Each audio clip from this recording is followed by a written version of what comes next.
Yeah. Go in File there and wail away on it. I'm going to call this meeting to order of the Public Health and Safety Standing Committee of Tuesday, December 9th.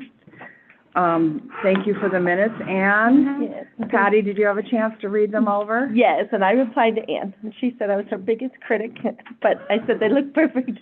Can I have a motion Yes. to approve the minutes? Motion to approve the minutes. I will second that. All those in favor? Aye. There's no one left for the other. Updates from Chief Schrock. Did everybody see the attached numbers? I Were did. those presented? Okay. Are there any questions about those? May I cheat off your copy really quickly? Sure. Do I need to text the name, have her come down? I will shout for her here in just 1 minute. I can tell you printed these at work. Yeah. I use both sides of the sheet. Good for you. 314 calls. Yeah, that's it that way. Yep. And then if you'll, any questions about the calls? The only question I had Yep. is, as I heard yesterday at the Business Alliance meeting, that there was an incident with the police on the stroll. And I didn't know what it was, and somebody said it was a lost child. Potentially. I would have to verify that and read the report. I personally took a lost child call, but it wasn't during the stroll, and it was a few weeks back, so it may be unrelated. I will check. Obviously, the child was found, because if that is not the case, then I wouldn't be here. Yeah. But I can verify that. I would imagine that would have been Sergeant Webb and Officer Pastrana. Okay. Yeah, give me just 1 second. I'd like to call Danae down here and present her with something during this meeting. May I take a minute of your time, please? Thank you.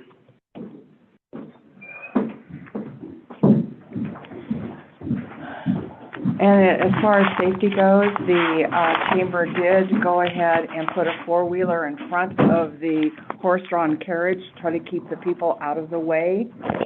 Apparently, he would get frustrated and get kind of nasty, like, move, get the hell out, out of my way. Just so nobody got hurt, or? Just so nobody got hurt, because they've had concern about the horses going down Broadway with all the kids running back and forth. Okay, I can understand his concern. Yeah. Yeah. Okay, really quick.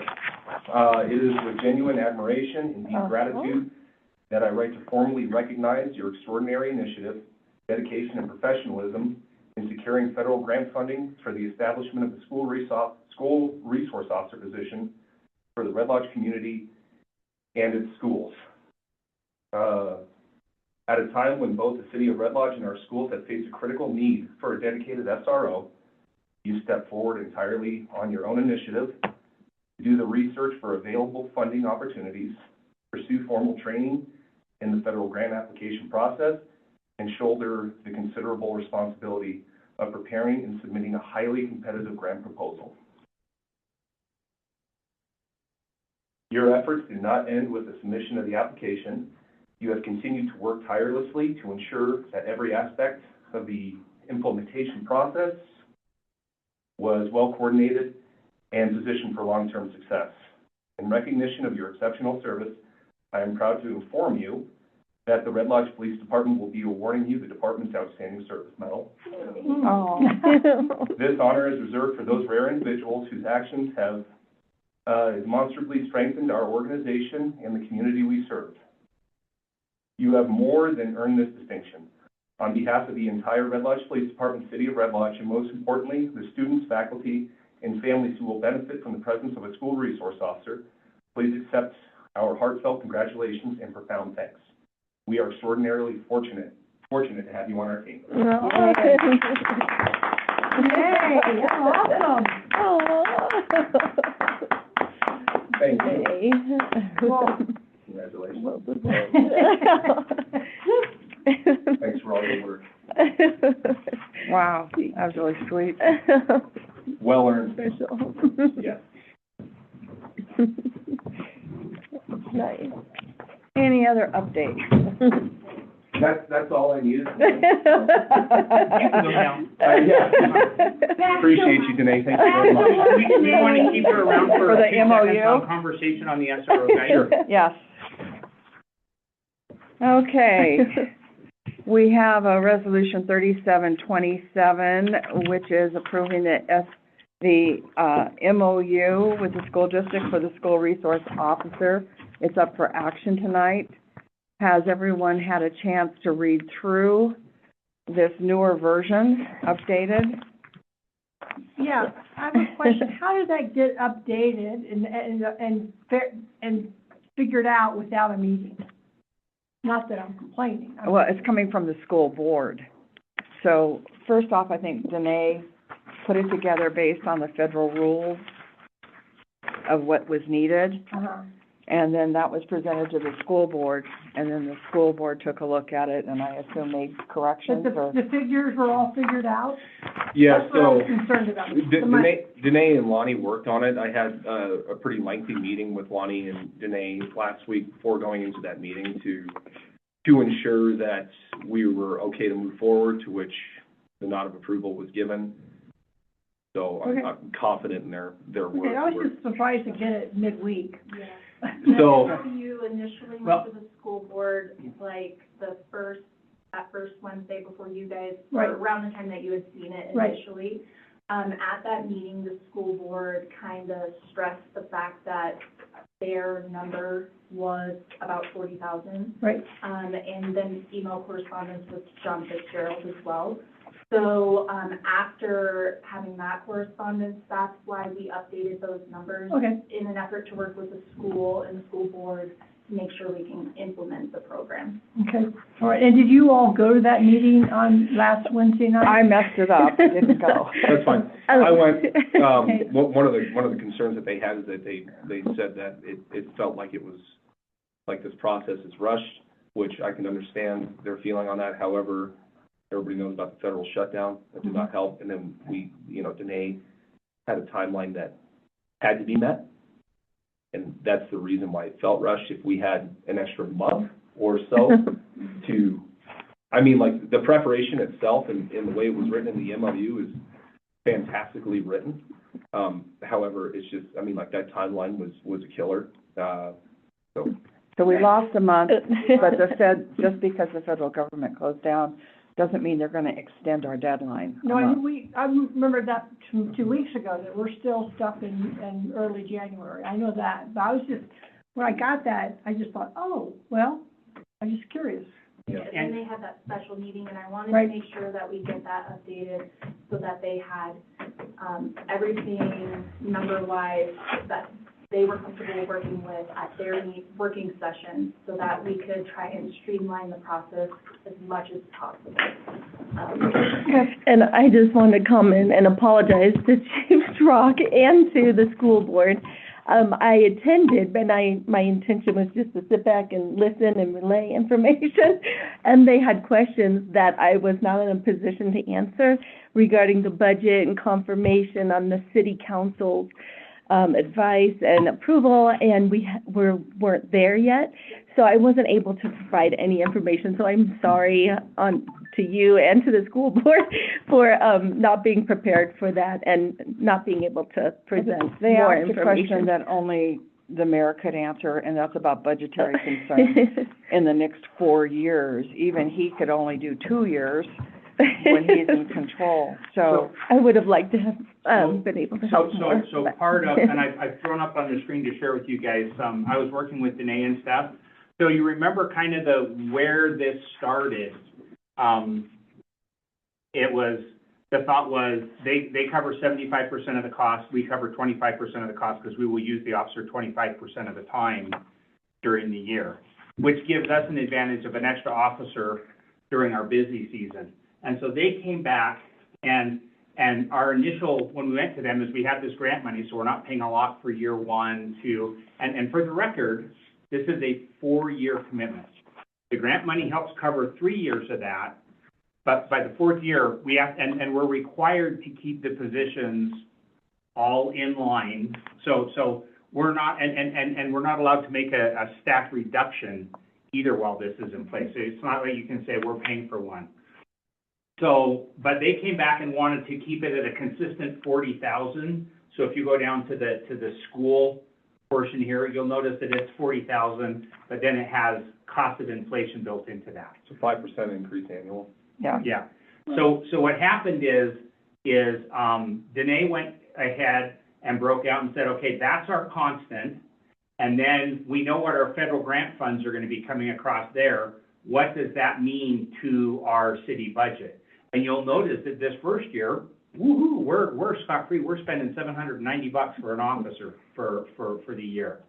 However, by year 4, you know, we're covering more of that. So that's where those numbers are.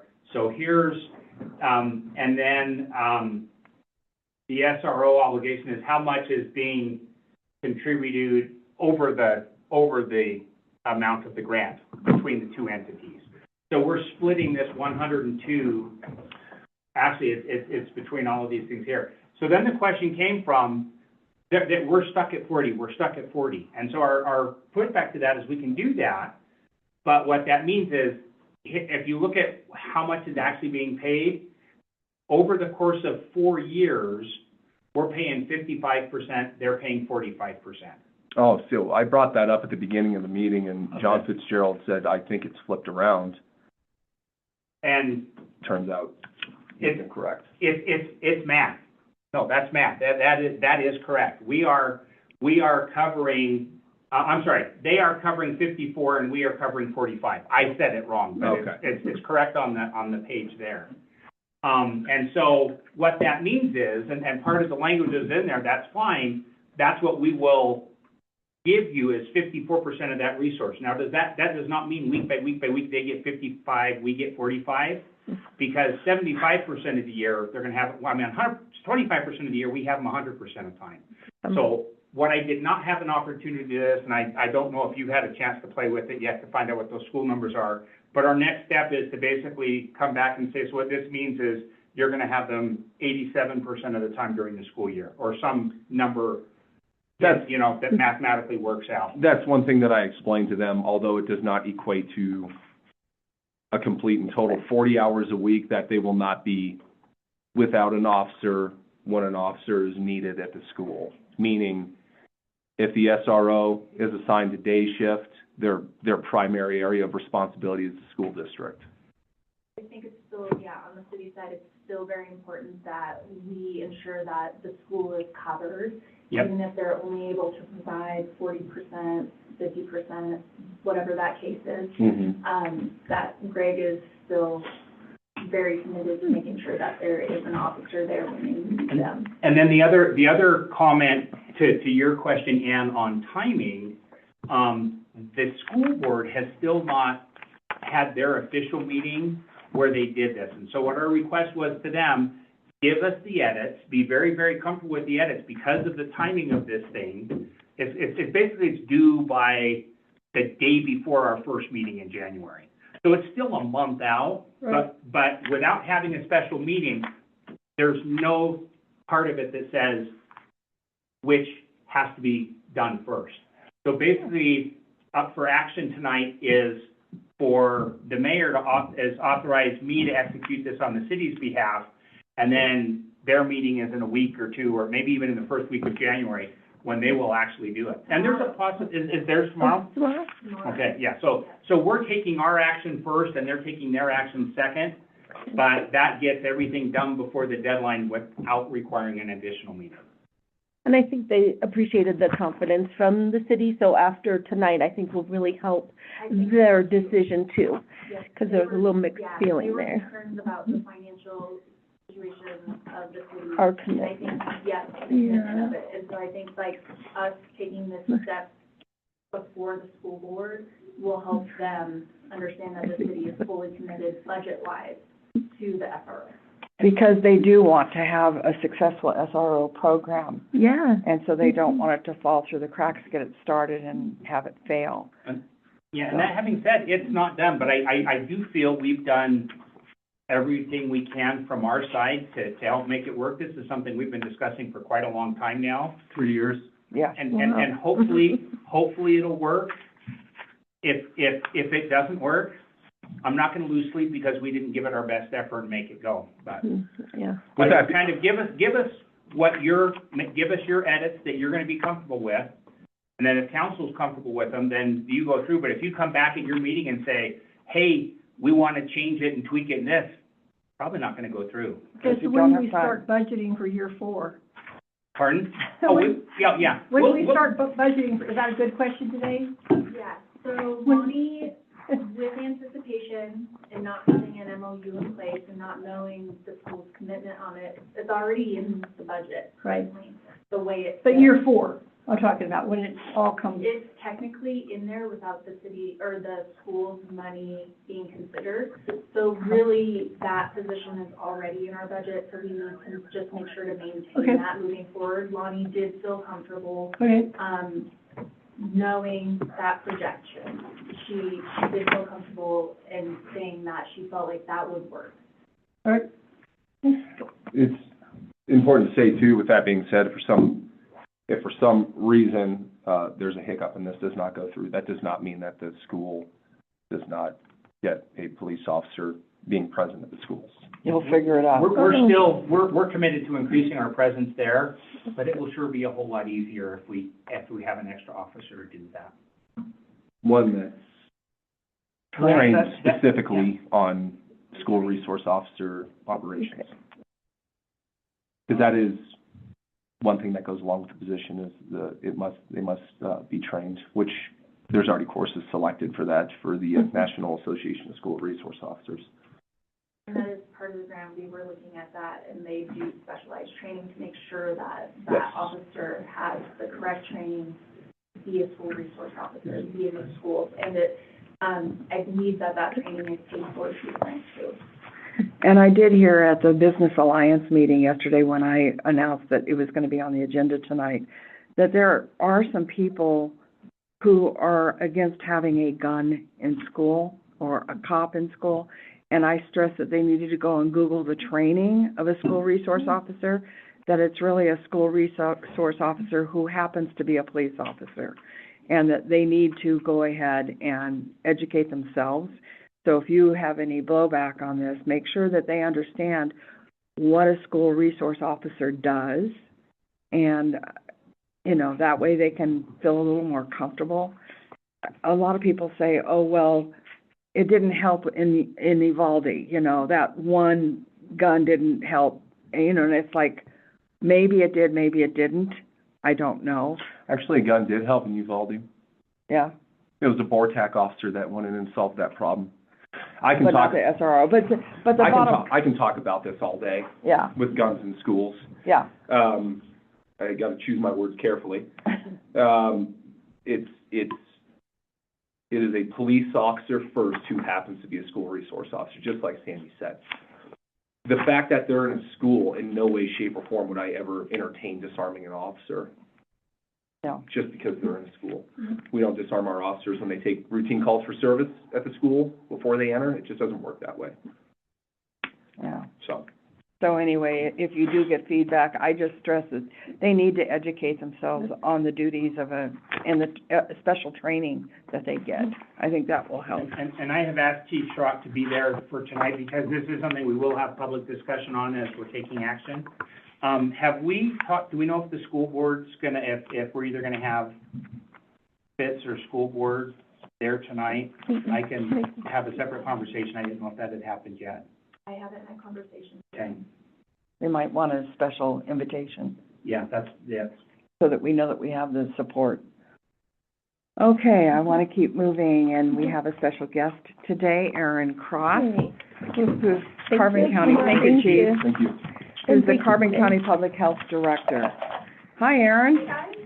Thanks for having me. Oh, well, thanks for getting up early or whatever, getting started. Even though you're an Eric on the sheet, we appreciate you being here. Yes, Eric. Was she an Eric? Oh, well. Okay. Oops. Come up closer. Yeah, absolutely. I read through the draft that you guys have put together, and it looks absolutely appropriate for the verbiage that's in the law. Oh, So good, Great. I don't see any issues with it whatsoever. good. And that was the resolution number 3309, just to make sure, because we get a couple versions, but, Well, resolution is regarding fines. okay. You're talking about 884. 884, okay. is the ordinance itself. Okay. And that's one that was vetted by, the city attorney. Okay. And we debated whether using the term vaping or not, or, I think using that term is absolutely appropriate, because I feel like you would get pushed back at some capacity from individuals who feel like e-cigarettes and vaping are not the are same. not quite the same, depending on what device they're using. But I Okay, think that having both of those terms in there okay, is, good. Any other questions of Aaron? Are you getting any pushback from this new law? not so far, we haven't had any additional complaints Okay. through the state complaints portal. We started putting, or helping put out signs at, multi-housing units and updating offering to help update their policies and procedures. And bars, have signage in their window, or what are we doing about bars and things? So we are going to be working our way through the bars, meeting with them one-on-one to offer new signage. We get all of that for free, stickers, signs, all of the swag that goes with it. Swag, Yeah. baby swag. Yeah, so we're working our way through bars and the restaurants and all public areas, Mm-hmm, so okay, we haven't had anybody have any pushback yet. okay. So this indoor act is operational right now? It's been operational for a very long time. Oh, I think it was in June. It was like instantaneous. As soon as they signed it, it went into effect. I think it's like that. I Probably may be 30 wrong days later, sort of. or something, but anyway, Yeah. I think it's been since the summer. Yeah, so the addition of the vaping has been added to it, but the Clean Indoor Air Act went into effect a long time ago. I got you. Okay. okay, so I think that at the next city council meeting, we'll be ready to present, both the resolution, which we had discussed for fines was $100 for each event, instead of, going up, starting at $40 and going to $80 and going to $100. You know, which was fine in 2010, but that was 15 years ago. So I'll go ahead and do that and get a number for the ordinance, and And that's gonna be below the fold still, because I don't see it on for discussion. it's not on discussion for tonight, so I'll just, it'll be below the fold. And then, so would I'll we make want, copies for everyone. would we want Aaron, that meeting is the first meeting in January. Would you want to invite Aaron back for that so she can plan for the evening meeting, or is that necessary, or? Aaron is involved with the indoor act, and what we're discussing is outdoor, so I don't think it's, Both, actually, we do both. oh, We are all public health. Then yes. She's who to reach. It would be good. And then, and I don't have a copy of it in front of me, I apologize, but I believe that one of the things we did is it applies to, rather than listing specific parks, it applies to parks unless excluded, correct? I don't think we said unless excluded. Unless specified otherwise, which gave us the advantages that as we added new parks, they were automatically included. Yes, Parks and recreation. I think All we, city parks, all city designated yeah, parks okay. and so- recreational facilities. Okay, and so, yeah, so we didn't say unless otherwise, done, but we just included all part, and I'm fine with that. It was just, it was written such that it will include. Are you recycling paper, is that what I'm looking at? Okay, that's right. Yeah, Well, I only used one, you know, there's two sides to the paper. so I go back to, do we need Aaron there, or do you wanna come and make a speech there about why we think it's important, and? I'm happy to come and even just be there, that way if anybody has questions, I can do my best to answer them. That would be really good. And would we be better off doing that at the discussion meeting or at the action meeting, just in case? I kinda like the action meeting, but. Sandy I will think be happily discussion. at home with her feet up on. Oh, yes, she won't be on My term is public something. health and safety. Oh, boy, good for you. That's exciting. Yeah, planning board's enough. So, yeah, so I would ask her to be there during the discussion, so the city council is ready you know, that they've already had all their questions answered, but it's up to you, Mr. Mayor. Is that January 13th? It's the second Tuesday. Sounds about right. You're our calendar watcher, Ann. That's right, I know. 5 weeks off. It is the 13th. It is the 13th. 13th. So action At item 5:30. on the 13th. At 5:30. Yep. And I guess we could do it, I don't know that council has, I'm gonna make the recommendation, you can do whatever you want, but my recommendation, actually, I think I can go that meeting. My recommendation would be at probably the second meeting in the fourth Tuesday in January is 27th? probably the one to have you plan for. Because what'll happen is if anybody has questions during discussion, then we can have those additional questions and you've got 2 weeks to be prepared for it.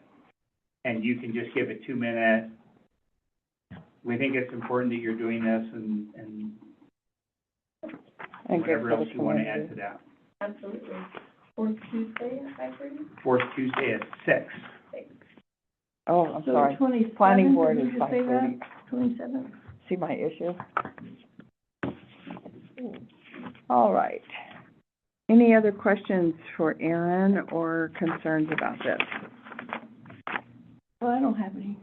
Hearing none. Thank you very much, Awesome. Aaron, Thank you, for guys. We appreciate letting it. us Thank not you. be the weak link in this process. Gosh, no, you guys have been on it very, very much so. I appreciate it. Thank you, guys. Thank you Thank for you. being here too.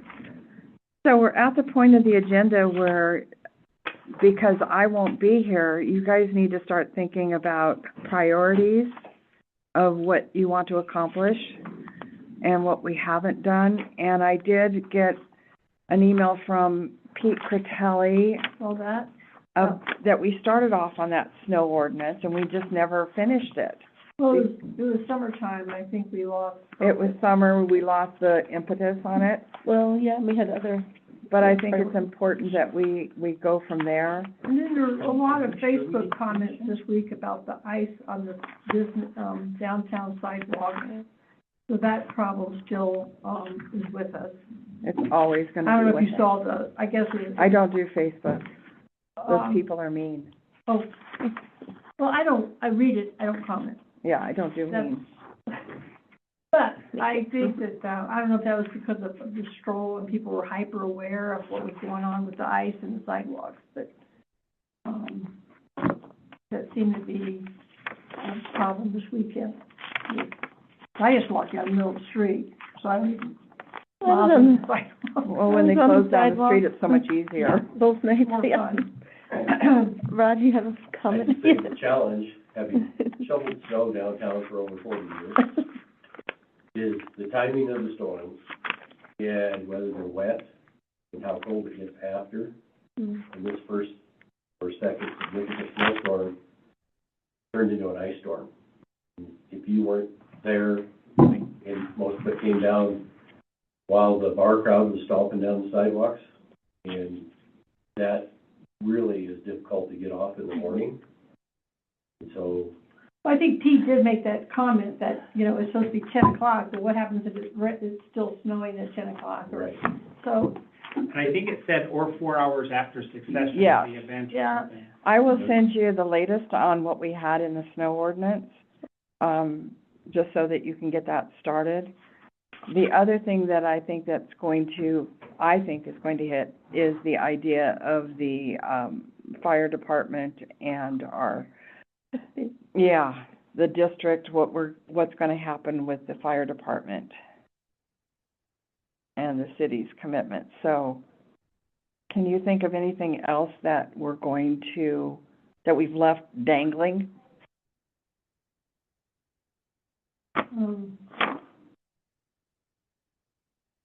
no, not off the top of my head, but, Just the speed, the continuation of speed, or whatever, over by the market and the children's center. Mayor Yeah, like mentioned it last night, the repeated stop signs along there, and just falling through with something before And the next issue that we discussed a little bit, as the West Bench develops further, I mean, that's where all our new housing is coming. The traffic down Hauser is only going to increase because it's the shortest, most direct route to the grocery store, to the post office, and it avoids the turmoil of summer on Main Street. And the roundabout, and Yeah, and I don't know if the roundabout's as big a deal, but it's just easy, and people are gonna do what's easy. And that's where the stop sign that is on North Hauser was put there randomly decades ago, and I'm sure it was then to address, You talking about Fifth Street or Ninth Street?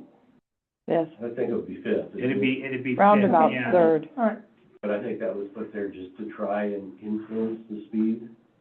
But it's only gonna, you know, you're gonna, regardless of what happens with Lions Park and all of that, there's going to be more traffic. It's just human nature to take the most direct route. And if you were to put a stop sign at every corner, it may divert some traffic and keep the speed down. But is that the right thing to do? I don't know. You know, it's become a secondary Main Street or route that a lot of things happened over the years. When they closed the easy entrance to Oaks Avenue, Yeah.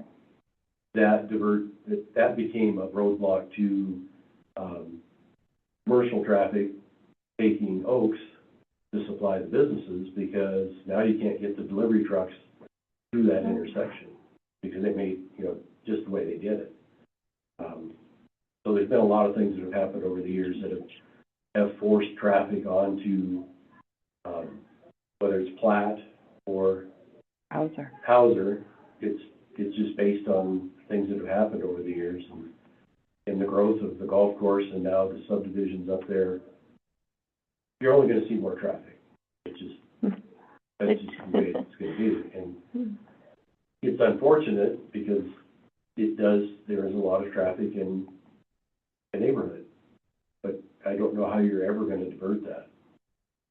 They tried Word, but I don't think they like Word because there's too wouldn't much like stop Word. and go. Yeah. But I they don't tried like it, Word. and they like it during special events. They cut up to the rodeo grounds. Stop And it's a signs challenge. may have an influence, Yeah. but Yeah, multiple stop you know, signs you're not going to are You're difficult. not gonna close that street at the junction with 78 because it makes safety a bigger issue, getting ambulances and fire trucks and those things into that part of town. Now they're diverted out and around. And yes, it's only minutes, but minutes are the difference between saving a structure or saving a life. So there's some challenges. And the residents of North Hauser are going to be a fixture at your public safety meetings as summer comes back and the traffic picks up. It's, you know, it's gonna be an ongoing issue. Yeah. I'll put it on the list.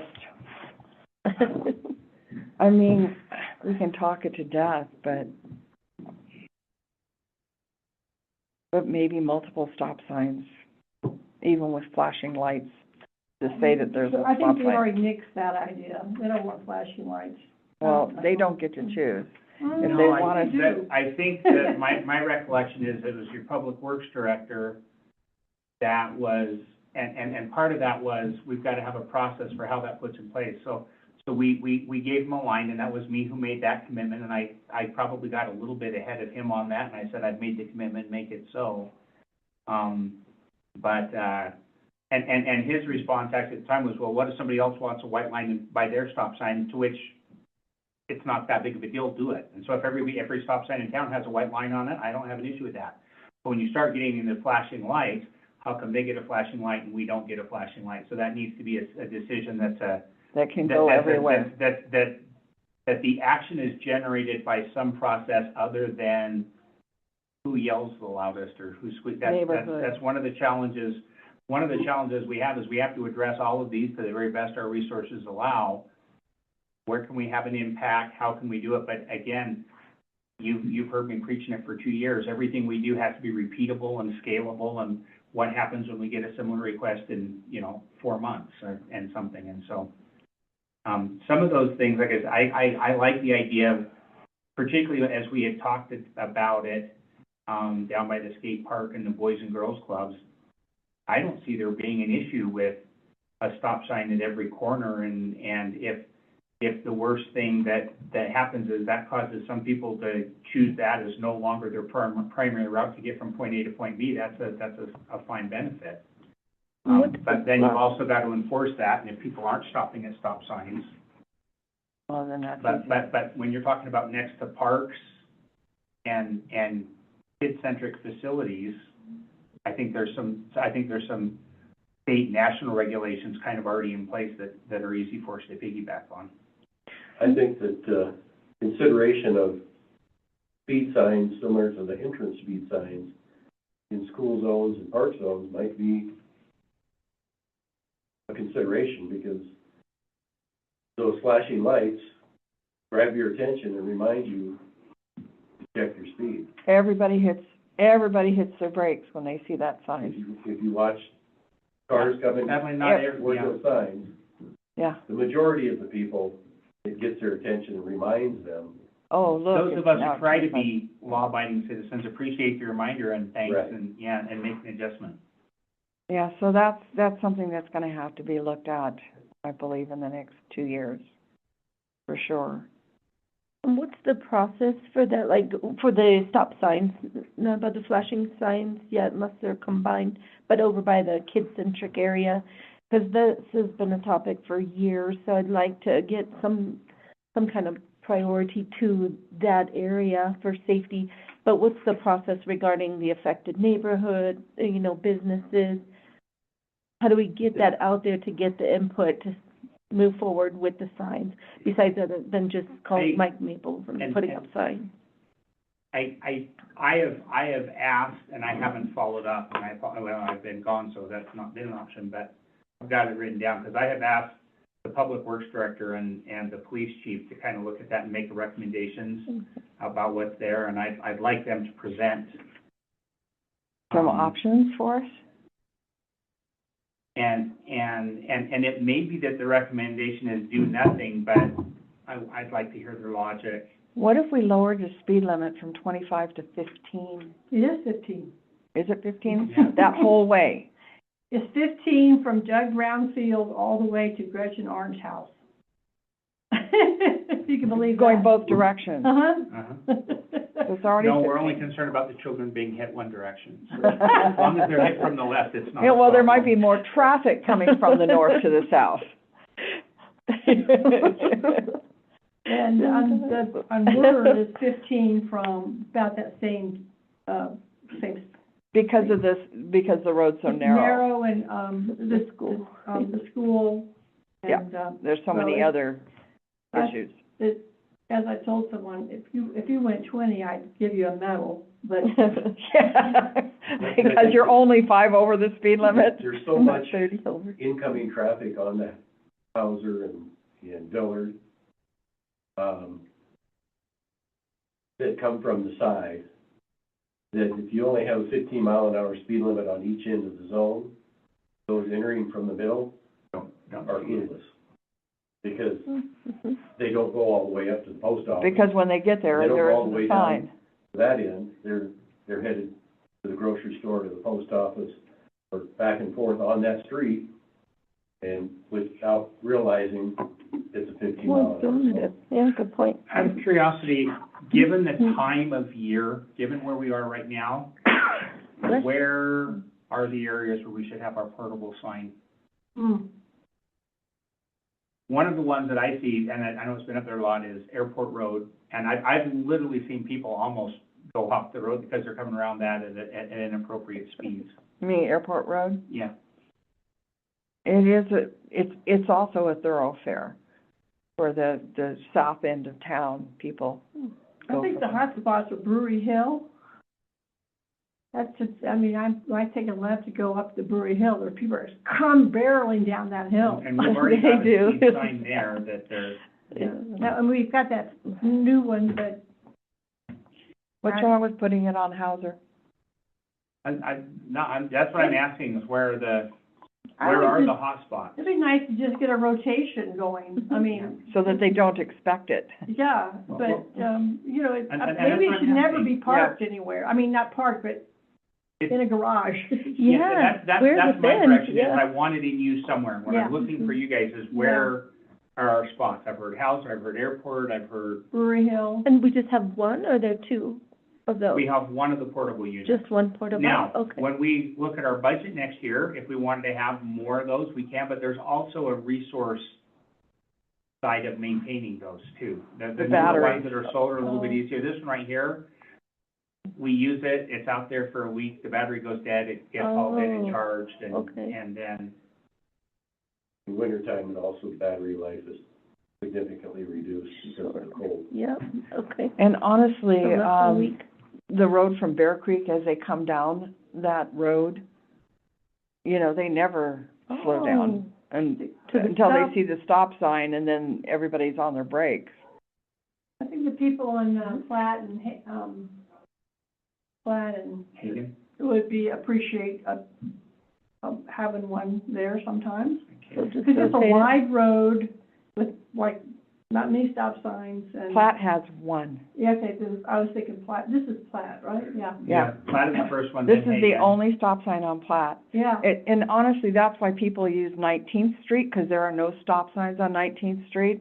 Yeah. I don't know if I'm the only one that knows that. No, if I'm going west, I go up 19. I go up 19th Street because there isn't a stop sign at every single intersection, because it used to be the thoroughfare to the hospital. Mm, okay. So Right. the locals are the ones that know that, and that's why having stop signs at every intersection or every other intersection actually works. It makes you go somewhere else. Yeah. I'm guilty as well. Not guilty, I mean, that's the objective. And they did say that they always blow past these stop signs, so the light up here, or the mobile unit would be probably helpful. So you can sit right here and just watch everybody fly right through it. I had a client that had moved from Minnesota and was renting here, and he told me he got stopped once because he rolled the stop sign. I said, in front of the police station? He goes, I didn't know it was the police station, you know? I think your comment rolls back to the unintended consequences. So if you start throwing up stop signs to move traffic, where's it moving to? Back to Somewhere else, Broadway. They'll find a new route. Or they'll find a route that you didn't think of. Yeah, then we'll see it. So there's more to it than just throwing up stop signs. Okay. Anyway, so that'll be something that will come up, no doubt. The other thing that we need to start thinking about is if in fact Lions Park becomes the home of a new ice rink that is used more, the residents are right in that it would increase parking.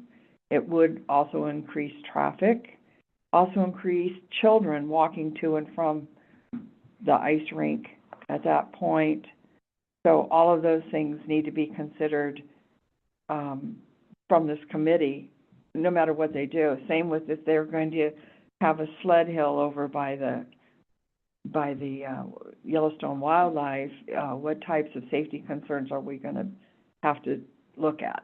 You know, what the city might have to step in that wasn't considered when they put it up, With the plan. so.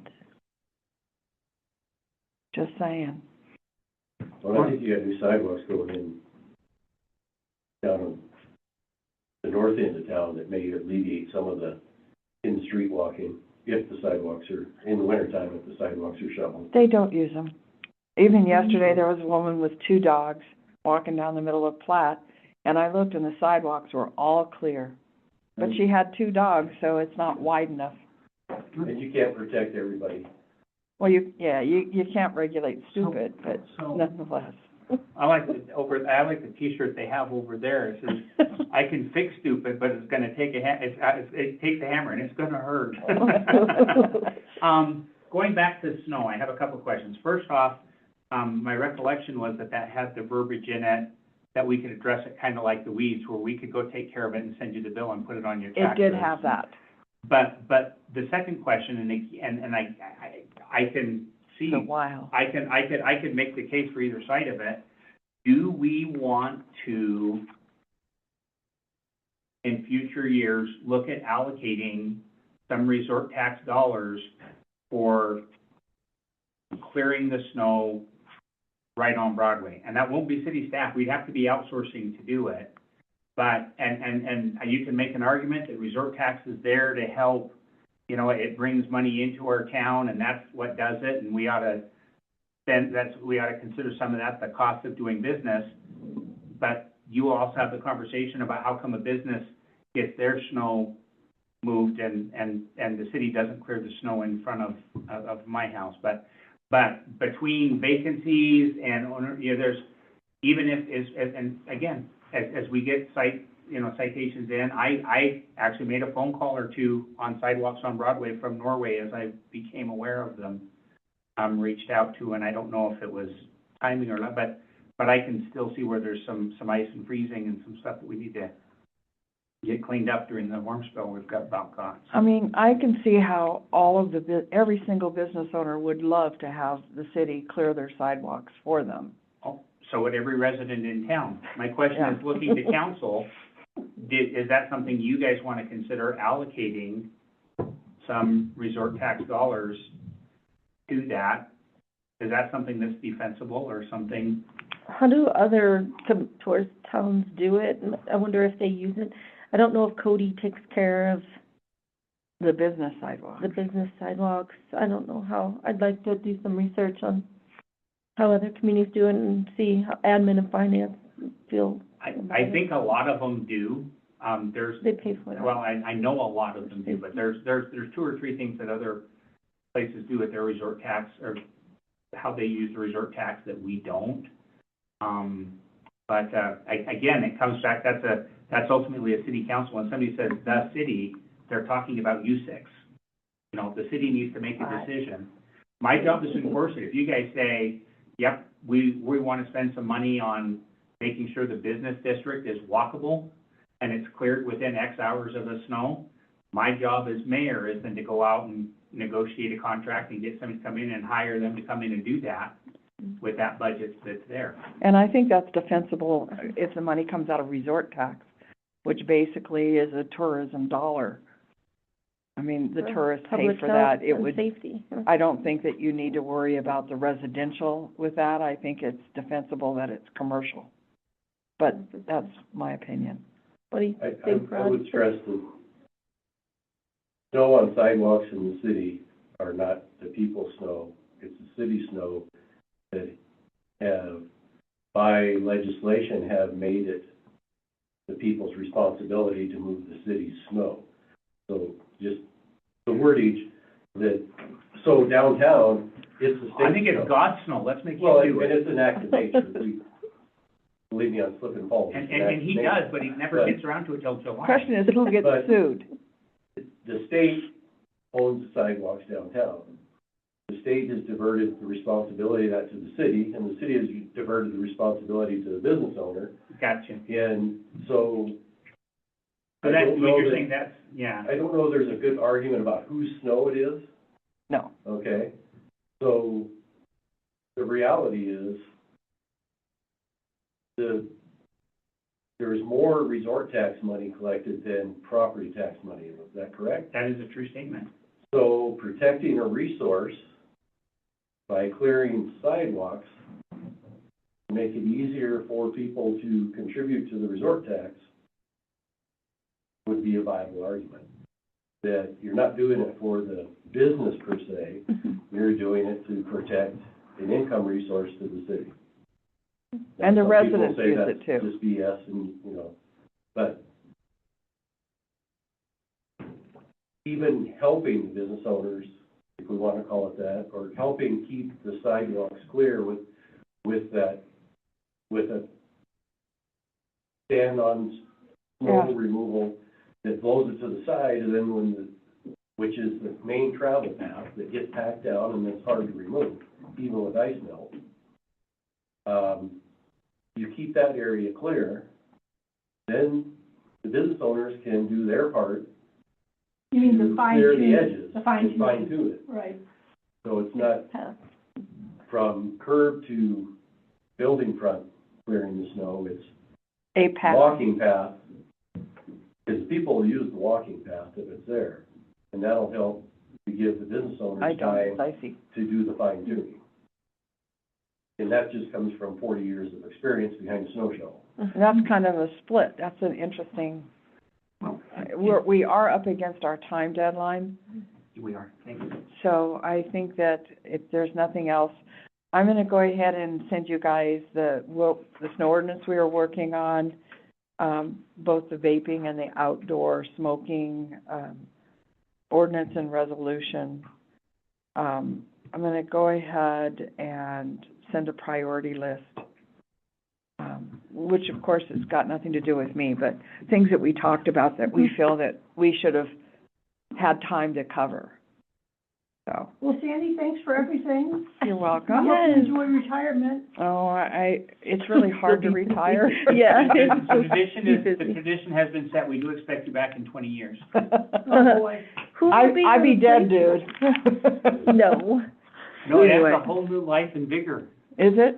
Okay, well, I'm going to adjourn the meeting. All Thank right. you. Okay. And thank you, Rod, always. Thanks, Rod. You have Come always, Was that an official request for public comment? yeah, public comment, Rod? I think I commented enough. I see no one online. I see no one online, so.